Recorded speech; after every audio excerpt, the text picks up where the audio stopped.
Alright, welcome back. Today we're going to do another starter guide for Thorgrim Grudgebearer in his Immortal Empires campaign. So if you like this comment or if it helps you, be sure to leave a like, comment, subscribe, all that fun jazz, and we'll just jump right into this. So when you start this campaign, one thing you need to know, the dwarf economy is pretty slow to get started, especially for Thorgrim here. It's going to take a bit. There is a gem pit, gem mine that you'll have at Karazakarak, and there's also a gold mining pit up at Mount Gunbad.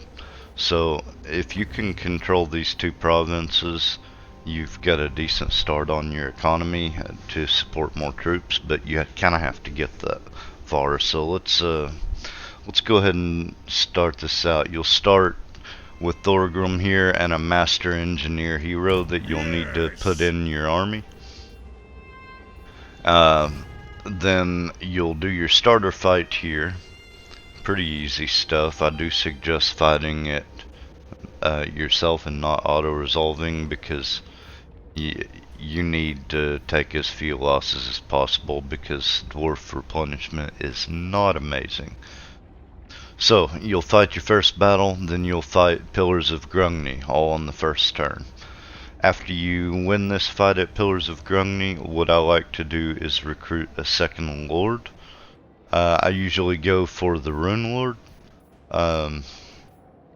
That's up to you, but the Rune Lord's a little cheaper, and they're also the only access to any kind of magic spells at all that the dwarves get, really.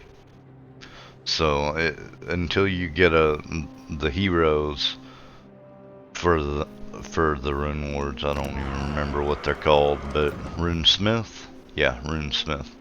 Until you can get those, that's going to be your only access to magic with the dwarves. So you recruit your second lord, keep recruiting troops into Thorgrim's army. Me personally, I really like to go for balanced armies with the dwarves, but it's going to be probably like 6 turns into this before you'll even have the ability to recruit quarrelers. So you're not going to be going for a balanced army right off the bat, but make sure you recruit like some dwarf warriors every turn. So second turn, you're going to move down here and fight this battle at Mount Squighorn. There will be an army in here. It'll be fine. It's nothing big. That'll be the end of your turn. Make sure you recruit, and make sure you bring your Rune Lord along so he can get a little experience from the battle here as well. Start of your third turn, move both your lords right here into this corner where you'll be ready to attack the high place on the next turn. Make sure you recruit again.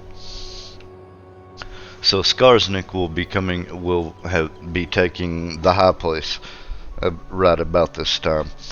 But what you're waiting for, you're wanting him to leave and go over here and take World's Edge Archway. So once he leaves here, just leave your troops here and recruiting until he leaves. Once he leaves, you'll move Thorgrim in, and you want to move your Rune Lord in right to the edge of this circle, right? And I'll tell you why here in just a second. But you'll fight this battle, take this. Thorgrim has a grudge where you need to win 5 battles against Skarsnik's faction. So this will be one. You in the turn, I usually like to recruit a couple of miners for my Rune Lord at this point, so I don't have to move him back. But you want your Rune Lord back on this side of the circle for the high place, because when Skarsnik comes back, if your Rune Lord is close enough to where he can get to him, he'll do a lightning strike battle on just your Rune Lord to get rid of him. So leave him back on the back side of the circle for the high place, and he'll be able to reinforce to help you with Skarsnik. Skarsnik will come back, you'll fight him here and defeat his army. That'll be your second battle against Skarsnik's faction. The next on your turn, then you can go ahead and take the World's Edge Archway here. That'll be your third battle. So they only have one settlement left, Mount Gunbad, and you still need 2 battles. So there's 2 things you can do. You can either move Thorgrim up here in ambush stance and wait for them to recruit enough to try and send another army down to attack you, which does work, especially considering that you have killed Skarsnik by now. So you will have the trait Sneaky Smiter. So that'll increase your ambush success chance and defense chance by 20%. It's a really good trait. That works. There's nothing wrong with doing it that way, and it may cut down on your losses, or you can go for the aggressive approach and go ahead and just move up to attack Mount Gunbad. But if you do this, you need to make sure he either has a lord that is not in this battle, which is usually not the case. Usually they're just piled up here. So if they're just piled up here, you need to sack Mount Gunbad, end your turn, and then attack it again on the next turn to make sure you get those 5 battles to satisfy that grudge.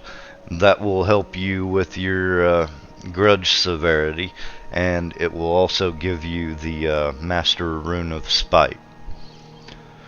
But anyways, at this point you have control of 2 whole provinces here. Both of them have mines in them, so you can start building up your economy. Now, usually what I do, since you have Karak Kadrin up here to the north, this side of your province is safe.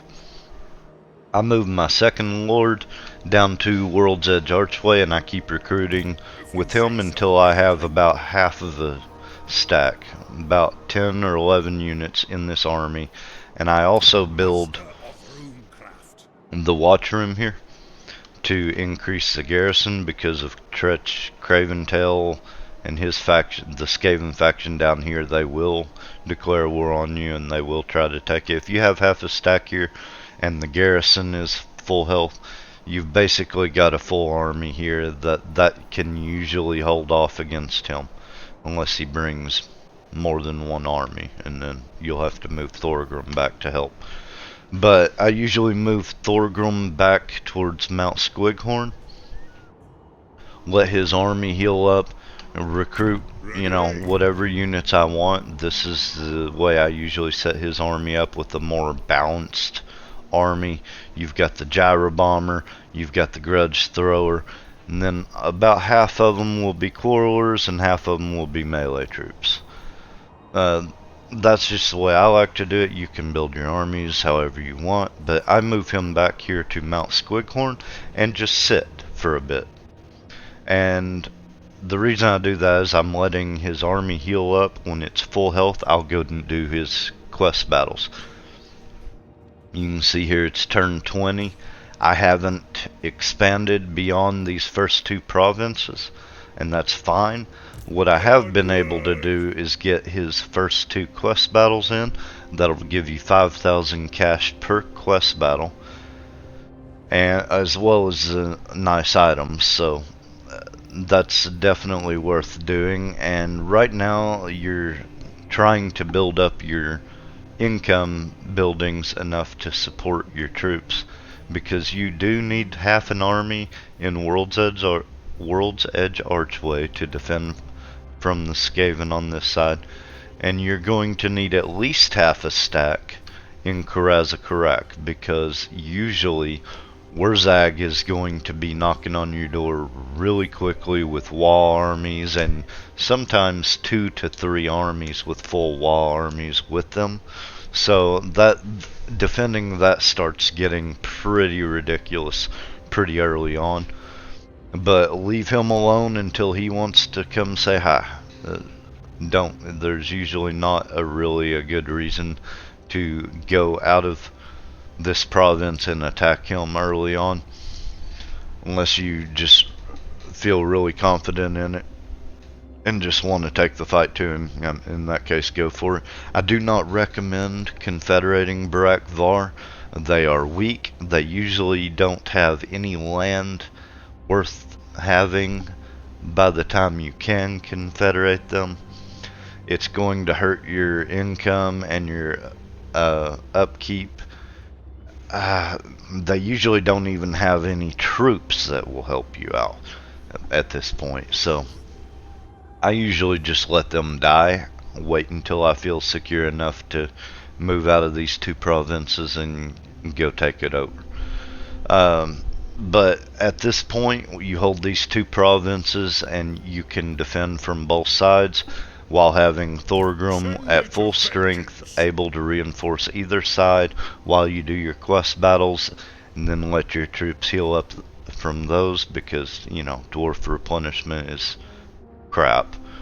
But it doesn't take long for you to get those quest battles in, and that'll help you further on in your campaign. And at this point, I'm ready to go whichever way I want to go.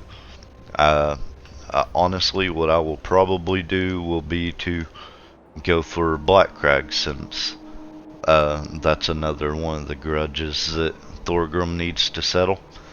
But I mean, your campaign, yours may well be different. You may have to react differently.